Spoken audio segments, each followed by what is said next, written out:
आज हम next topic cover करने वाले हैं सॉल्यूशंस में। We will talk about ideal and non ideal solutions. तो उससे पहले जो प्रीवियस हमारा वीडियो था उसमें हमने रॉल्ड्स लॉ की बात करी थी। तो अगर दो सॉल्यूशन हैं, लिक्विड इन लिक्विड की हमने बात करी थी, एक ए है और एक बी है। Suppose there are two liquids, one is A and one is B. तो जब हम इनको मिक्स करते हैं, when we mix it, the and both the liquids are volatile.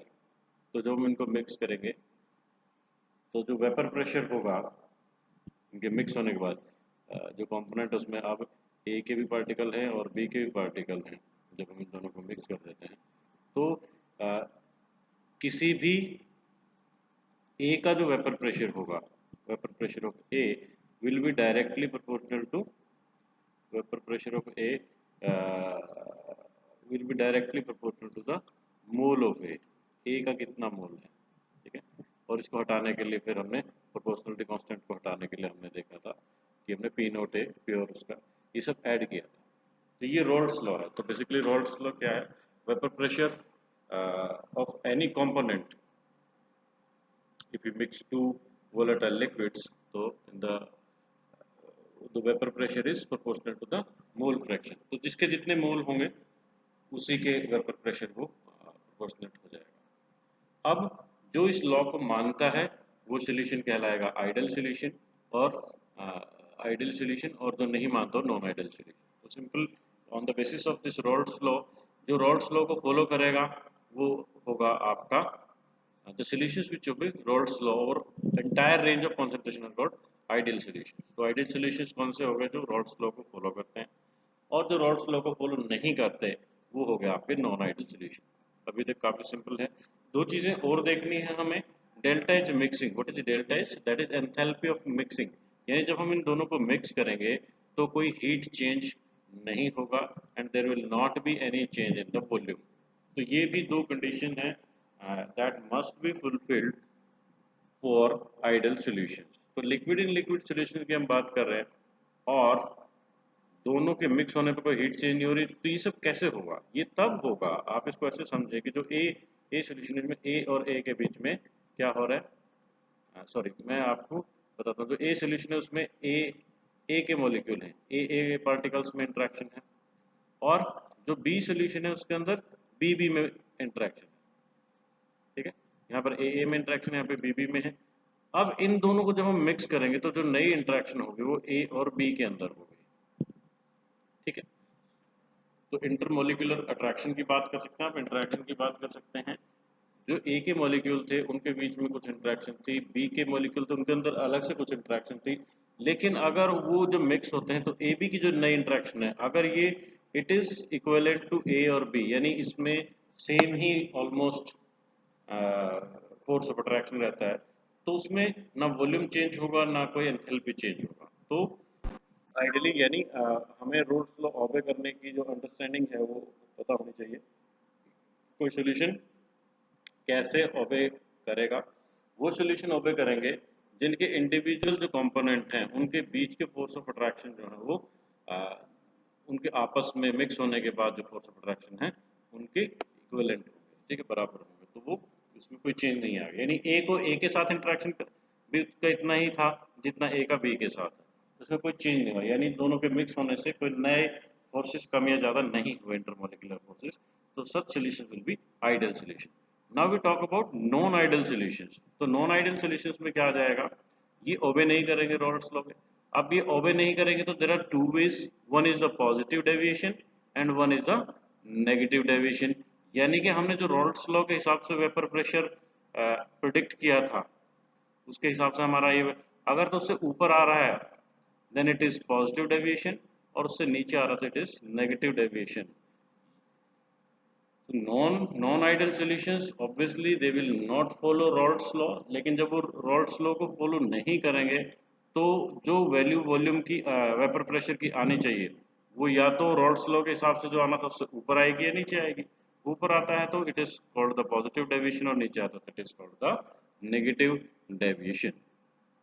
ठीक है, तो अब हम थोड़ा सा और आपको ग्राफिकली वो दिखाते हैं।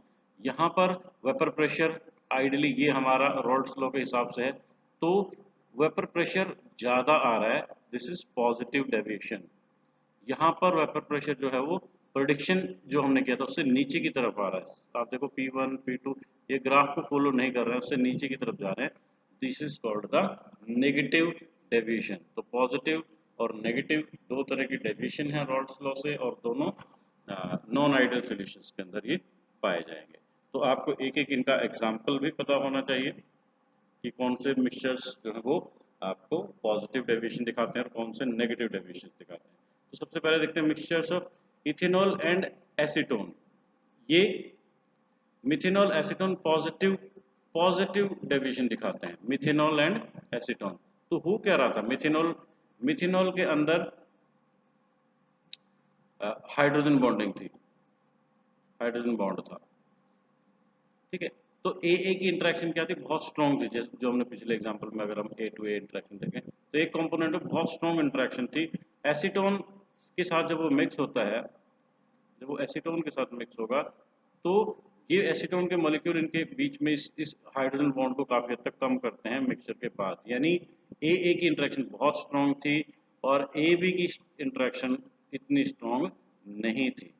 तो आप ये समझे जो नए ए बी की इंटरेक्शन है वो स्ट्रॉन्ग नहीं है, that means now A B ये जो मिक्सचर है, these components can very well move into the vapour phase. उनके आपस में फोर्स ऑफ अट्रैक्शन इतना ज़्यादा नहीं है तो वेपराइज वो जल्दी होंगे तो यानी कि ज़्यादा वेपर प्रेशर, ज़्यादा वोलेटाइल वो होंगे। तो जो मिक्सचर बना, मिक्सचर में इंटरमोलिकुलर फोर्सेस अगर कम हैं तो ज़्यादा वोलेटाइल होगा। तो ये एग्जांपल है, यहाँ पे वेपर प्रेशर आपको इंक्रीज्ड मिलेगा, this is positive deviation from the Rawls law. ठीक है, अब आप नेगेटिव डेविएशन की भी बात कर सकते हैं। नेगेटिव डेविएशन में क्या होगा, नए ए बी के बीच में जो फोर्सेस हैं, ए बी के बीच में जो फोर्सेस हैं वो ज़्यादा हैं, वो ए और ए बी से ए और बी से इंडिविजुअली ज़्यादा, यानी नए में जो आप यहाँ पर देख सकते हो, this is because the chloroform molecule है, एक क्लोरोफॉर्म मॉलिक्यूल है, is able to form hydrogen bond with acetone. Acetone और क्लोरोफॉर्म का आप एग्जांपल देख सकते हो, this is acetone and this is chloroform.